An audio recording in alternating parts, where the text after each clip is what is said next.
It's time now for the Success is Subjective podcast.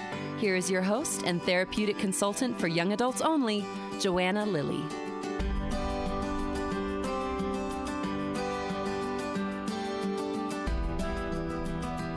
Hi, and welcome to the show. I know the anxiety that comes from watching a loved one struggle with a nonlinear path. This podcast was created to fight back against the narrow picture of success painted by social media. Each week, we share authentic stories from people who changed course, failed, and ultimately found their own definition of success. These are the stories you need to hear to prove that changing your mind is common, and you don't have to have it all figured out at 18. If you're a parent or a young adult looking for a little proof, you're home. Now, let's get into today's episode. If you'd like to explore how I can help your young adult, schedule a free consultation through my website link in the show notes. Today, my guest is Daniel Barrasso.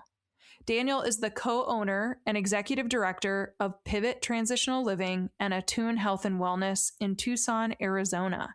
He is a father of 3, married, enjoys fixing up old cars, working out, beating a bunch of old people in pickleball, and loves helping people.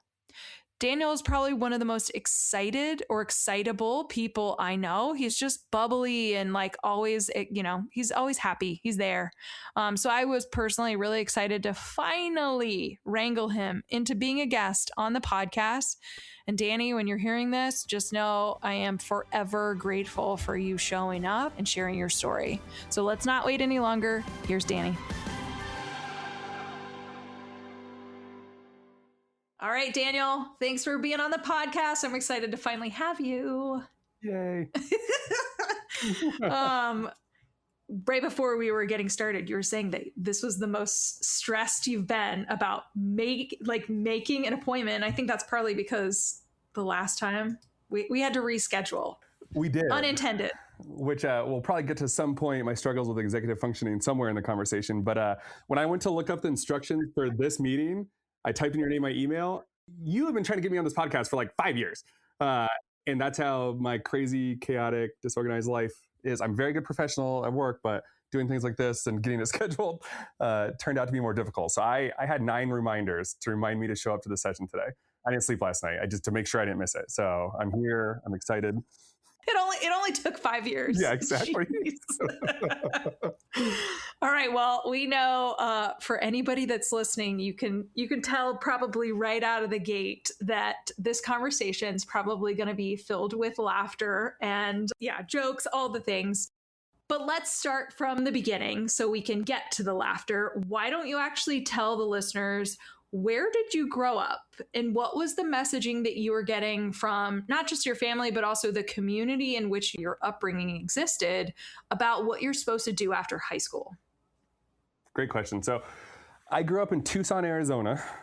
We are in the sunny state of Arizona in Tucson. And the message about what are you supposed to do after high school, it's interesting because I go through this, I work with young adult clients and I'm a therapist and I get really similar messages that they've gotten. And the message is you have to do really well in middle school and elementary school. You have to do well, try hard to get into that really good high school.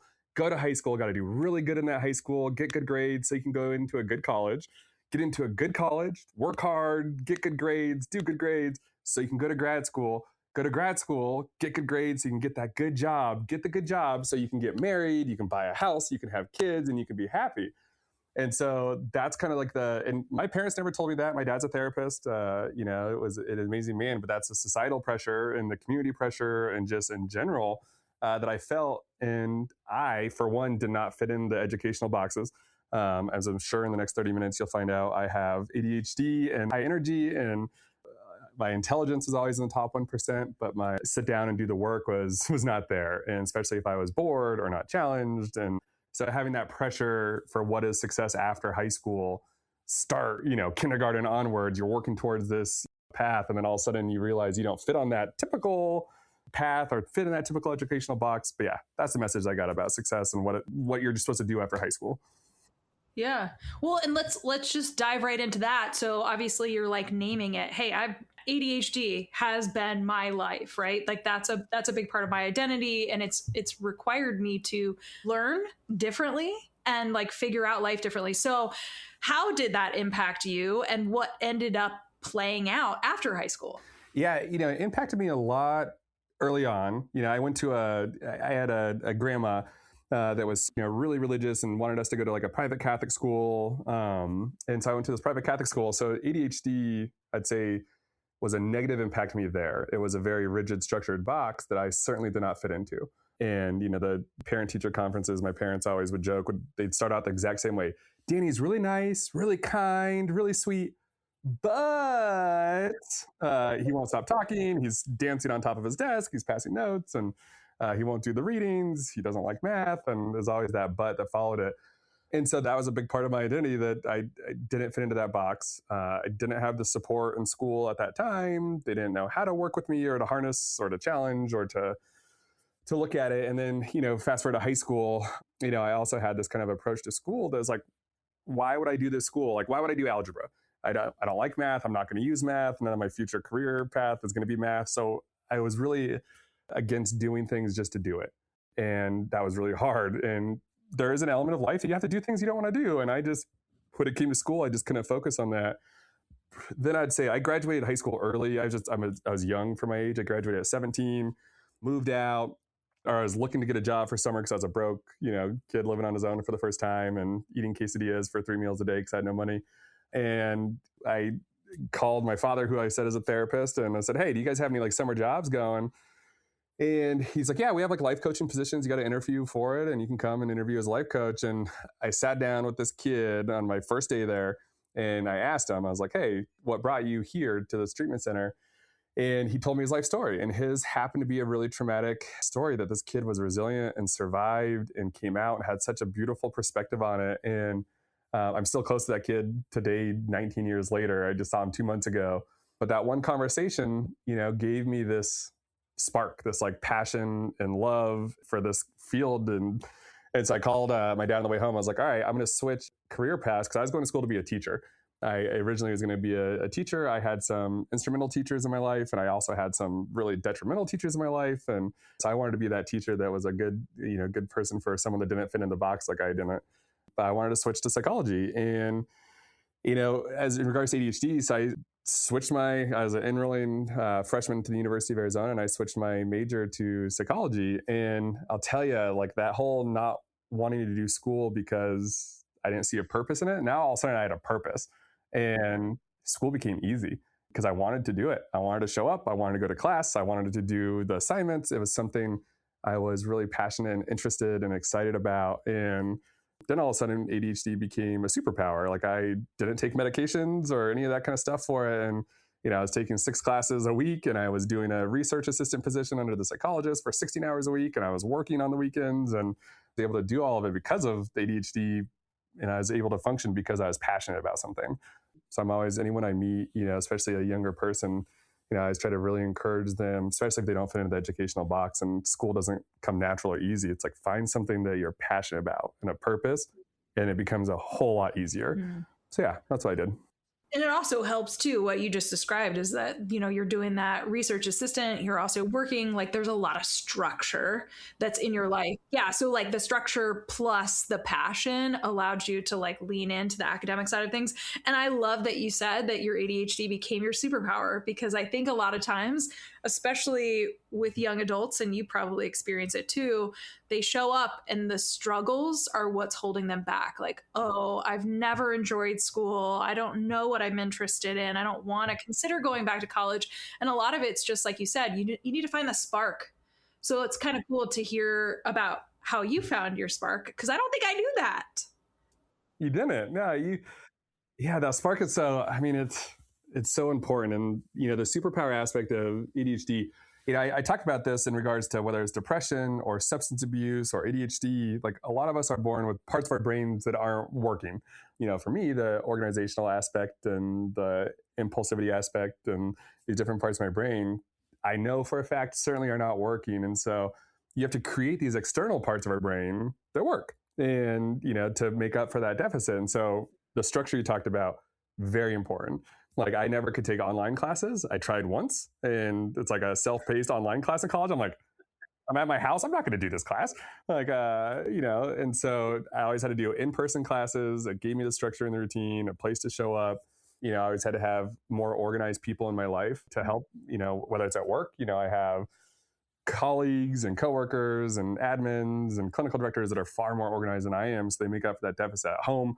I have a wife that happens to be very organized and calendar user and all these different things that I don't. And it's true with everything. With like substance abuse, you have that part of your brain that's not working. So you have that sponsor. Your sponsor is that part of your brain that's thinking rationally and logically and tell you, no, it's not worth it. Your therapist. And same with depression. Your depression telling you not to get out of bed and go to the gym. You need to have someone in your life that tells you to get out of your bed and go to the gym because that part of your brain's not working. But yeah, if you can create those things outside of your brain, then ADHD is a superpower. I have 3 kids now, and I get to, work a crazy job, and I get to come home and still have energy and run around and drive my wife bonkers and play with them. You can absolutely be a superpower if you don't focus on like the challenges of it and like the benefits of it. Well, let's get to filling in the gaps because you just said it. I'm a parent. I'm working this crazy job. Like there's a lot going on. So I want to backfill, like from you being a psychology student at the University of Arizona until what you're doing now. Just give us like the high notes. Like what was the employment journey leading to telling us exactly what it is you're doing now? Awesome. So I was going to the University of Arizona, major in psychology, minor in sociology, and my plan was to go for a PhD. The kid that didn't fit into the educational box and had all sorts of troubles, all of a sudden now loved school because I had a reason to love school and a passion.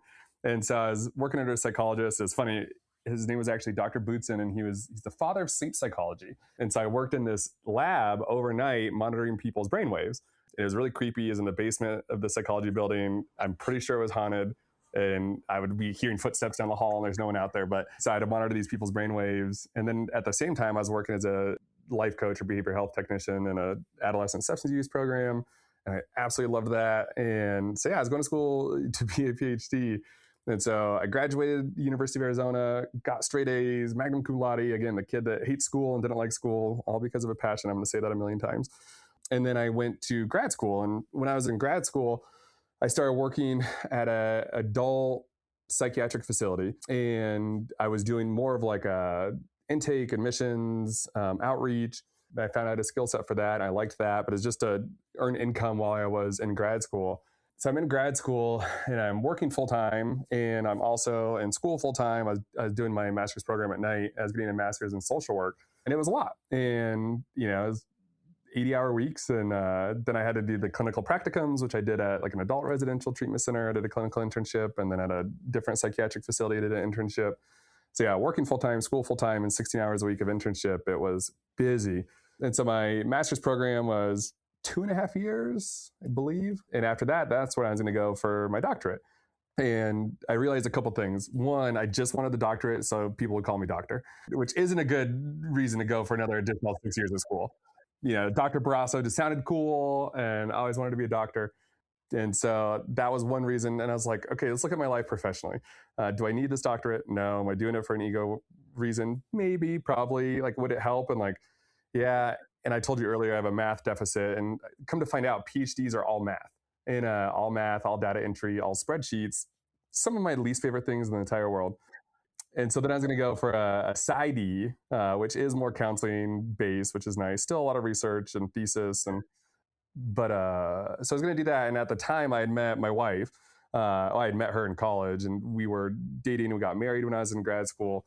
And, I'm working 80 hours a week, between those 3 different things. And she's like, so you really want to do like 5 more years of school, while working full time? And, do we want to like maybe start a family? Is that realistic? And, she would encourage me and support me doing whatever I wanted to do. But, I kind of got the message. It's like, please, God, do not stay in school any longer.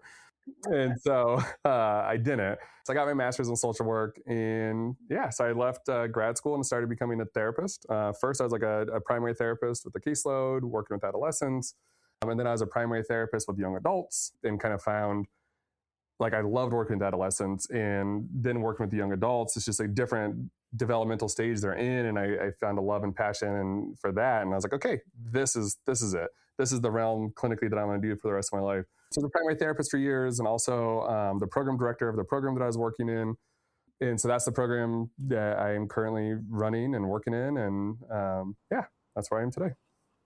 All right. And so just so we could do a shameless plug, because if in the off chance that somebody's listening to this and they're like, I have no clue who Daniel Barrasso is, like maybe they've never been to Tucson, like they're not connected. Where specifically are you the program director? What's the name of the program? So the program that I am the co-owner of and I'm the executive director and a therapist in is a place called Pivot Transitional Living. It's in Tucson, Arizona. It's near a big campus called the University of Arizona. It's for young adult men, 17 to 28 years old, that are transitioning from primary or residential treatment centers. And so primary residential treatment centers are a great safe place where the kind of point is to take away all of the world's challenges externally and to focus internally on your internal challenges in a safe place to do so. And then our job is to take guys from that safe setting and reintroduce them to all the challenges of the world, the social media and the dating and the school and the stress and the work while they're working on those internal challenges too. So yeah, it's a 6 to 8 month program in Tucson, Arizona. I got to work with some amazing, awesome young men. Okay. So now that we've heard this, I have to ask you the loaded question that I'm going to ask everybody. And I still want to make sure that we're going to circle back because you named being a parent, because I think that also might be influencing you and what matters now in your life. So we'll save that here for a second. But now that we've heard your story up to this point, kind of the journey leading you to where you are, do you see yourself as successful? Yes. And that's a good question. So I see myself as successful for a completely different reason than what I've always thought success was. And I would see myself not as successful as I want to be or could be based on this concept, which I'll explain. And growing up, I told you my grandma was super randomly religious because she was a horrific human being. Rest in peace, grandma, but just a really bad, abusive lady. But she really wanted us to go to a private Catholic school. Yeah, a little cognitive dissonance there. But so I went to this private Catholic school, even though my family, my dad was a therapist. We didn't run programs or anything. We were dirt poor. And went to this private Catholic school. And my friends' dads drove BMWs and Lexuses and Mercedes. And, they went skiing in Aspen and, had wealth and success. And so first at an early age, I thought, that's success. That's what I want. I want the Mercedes and I want the ski trips to Aspen. And as I got older, that mindset shifted in late high school. Like late high school, I told you I wanted to be a teacher, and I knew I was signing up for a $40,000 a year salary for the rest of my life. And so that view of success shifted. My view of success then was just, helping other people and being that light for someone else and being that good teacher for someone else that could maybe change their life. My concept of success has been shifting. I have 3 kids now. I just had a surprise third. Good surprise, surprise nonetheless. And, it's a lot. And, being a father and being a parent, being a therapist and being a mentor to all these young men, like I've really been trying to get a grasp on what this concept of success is. It's so cheesy to say, but like happiness, right? Happiness is, in my idea of success, should be someone that is living their life in a way that they're content and happy. And so then what drives happiness? And typically it's passion and purpose and community and relationships. And these are all things that our society's view of success doesn't preach. It doesn't preach those, being happy or content. It actually preaches the opposite. It tells you they want you to be not happy so that you have to buy things and you're marketed to and buy the clothes and buy the car and buy all these things to find happiness. They say success is working 70 hours a week, never seeing your family, but having a big bank account and a nice car. That's the view of success that's shoved down all of our throats. And it's hard to ignore when every TV show or commercial or, every view of success you see in the world is that. And so it's no, that is not, for me, that's not success. Success is having a life that is full of passion and happiness and love and relationships and community. And so that's really what I've been grasping with, especially for the past 4 or 5 years, changing that view of what success is to me. And so my main focus is on that. How can I make my life better, more successful in those realms, having better, deeper relationships and friendships and close relationship with my family and my kids and my extended families and being more involved in my passions, and that kind of stuff.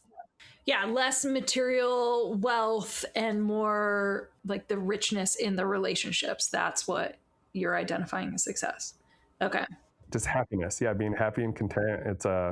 And again, I think we're sold a society that teaches you not to be happy or content with anything, because if you're not happy or content, then you're gonna spend money to try to be so. And so it's always that internal struggle everyone in the world has. Oh, that new watch will make me happy, or these new shoes will make me happy. No, that's what they want you to think will make you happy. Will actually make you happy is going, out to dinner with your friends or your family and deeper relationships and connections. Yeah. More laughter. We need more laughter in our lives.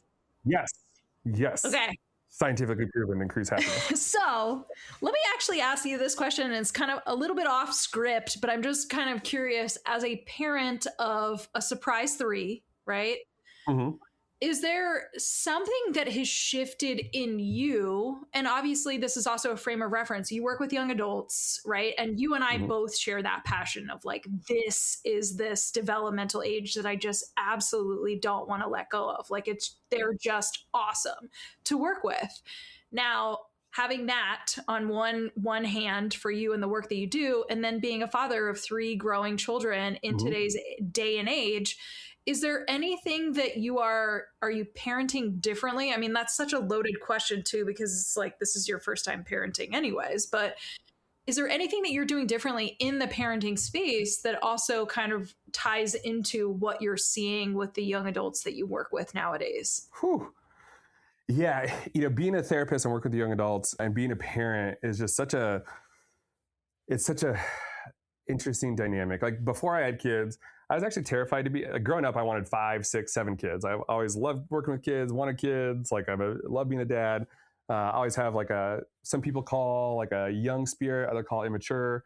I don't know, kids are my jam. They're just a blast. And so, but then doing this work and seeing with the young adults I was working with, I didn't want kids. What I saw is, a lot of kids have been through some really horrific things and, a lot of trauma and a lot of struggles and challenges. And it's just a really terrifying world to bring a kid into.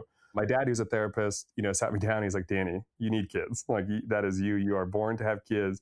He's like, and you got to remember, like we are working with a small subset of the population. And there are millions and hundreds of millions of kids that haven't been through these things that you don't have to be so scared of and protective over. And I thought that was a good perspective. And so, yeah, I don't know, there's all of my work over the past 20 years working with the clients have shaped the dad that I am and how I father. And the messages I give them. And, I take a lot of the lessons that my young adults have taught me. They are so emotionally insightful and amazing humans that have like taught me so much, when working with them. And so it's always in the back of my head. It's like, just different level messages. Like I had one kid, that really talked about, everyone, and I've heard this before, like the gifted child, but he's like, everyone just told me, you're so smart. You're so smart. Oh my God, you're so smart. So proud of you for being so smart. You're so smart. He's like, my whole value is on being smart. And so, you only can get by in life on being smart, typically in high school. It's like, then I went to college and oh my God, no one cares how smart you are. They care if you show up and do the work. In jobs, they care if you show up and do the work. Doesn't matter how smart you are. And so like my daughter, she's 9 and she's really highly intelligent. And, I always try to like, I'm always like really proud of her and these things, but not about like, you're so smart. It's like, oh, I'm so proud of you for like sitting down and trying so hard. You did amazing. I'm really proud of you for, working so hard on this test and doing that. Like, just different things like that. Like these guys have taught me so much. And, the clients I've worked with have taught me so much. And I just have a lot of their messages in the back of my head when I'm parenting and being a father. Okay, thank you for answering that. And I know that was like definitely left field. Never asked that question before for any guest, but I was sitting here in this moment thinking like, you probably have some pretty profound insights in how your experiences with a lot of these young men that you've worked have shaped how you parent your children. So I appreciate you sharing that vulnerably. Now, in closing, one final like rapid fire question. If you could give any piece of advice, and obviously you've kind of like peppered in a lot of your own kind of suggestions or recommendations that have guided you through your own kind of academic and like emotional development into the man that you are today. But for the young men that might be listening to this, or a parent of a young man that might be listening to this, is there anything else that you would like to share as like an imparting piece of advice for men in the world today?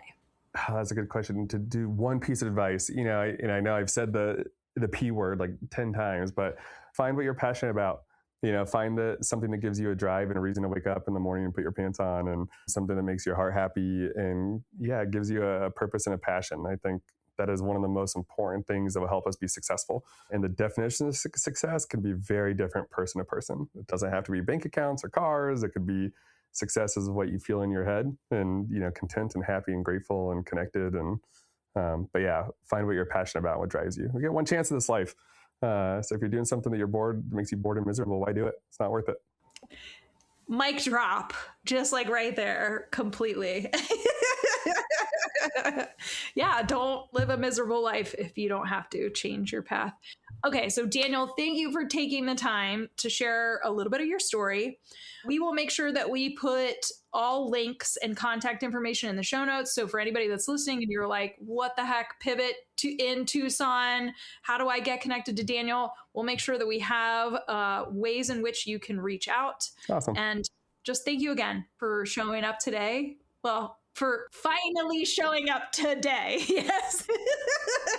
Yeah, and thank you for your patience and getting me on here. I've been really excited to do it. And so, yeah, I really appreciate it.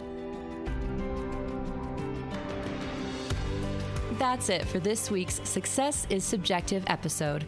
We want to thank our guests for joining Joanna on the show this week and for being willing to share your journey. This podcast would not exist if it weren't for people such as yourself. Stay tuned for our next episode, where you can bet it'll be another amazing human sharing their personal story with the world. Make sure you check out the show notes, where you will find contact information, website details, and all social media for our guest. If you're interested in being a guest on the podcast, you can email joanna@lilleyconsulting.com. Be sure to check out the lilleyconsulting.com website for additional resources outside of podcasting.